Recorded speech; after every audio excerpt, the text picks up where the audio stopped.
Hello bachcho, let's read the question. The question says that find the least value of the following function and the given function is tan square x plus cot square x. इस question में tan square x plus cot square x की least value निकालनी है, मतलब minimum value निकालनी है। बहुत ही simple सा क्वेश्चन है। पहले हम की कॉन्सेप्ट लिख लेते हैं।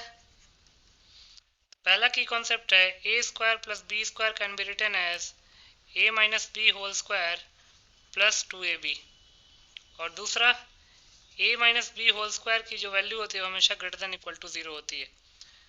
तो गिवन फंक्शन क्या है? Since given function is tan square x plus cot square x, तो मान लेते हैं let f of x is equal to tan square x plus cot square x. और tan square x plus cot square x को लिख सकते हैं tan एक्स minus cot x whole square plus 2 tan x cot x। और tan x और cot x एक दूसरे के रेसिप्रोकल होते हैं, तो tan x और cot x की वैल्यू क्या हो जाएगी? 1 के इक्वल।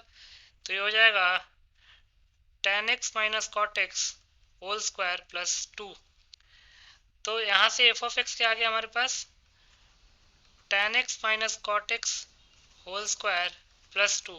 अब ये जो वैल्यू है वो या तो इक्वल टू 0 होगी या फिर 0 से बड़ी होगी, ग्रेटर देन और इक्वल टू 0, क्योंकि स्क्वायर है ना, a माइनस बी का होल स्क्वायर है। स्क्वायर तो या तो 0 से बड़ा होता है या फिर 0 के इक्वल होता है। बट मिनिमम वैल्यू निकालनी है तो लिख सकते हैं देयरफॉर मिनिमम वैल्यू और least value of F of x will be, तब होगी मिनिमम वैल्यू जब इसकी वैल्यू 0 हो जाए, tan x minus cot x whole square की वैल्यू 0 हो जाए।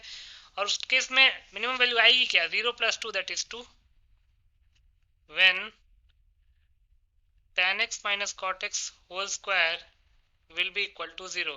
तो इसका मतलब 2 जो है वो हमारे पास मिनिमम वैल्यू आ गई। तो लिख सकते हैं hence 2 will be the required minimum value.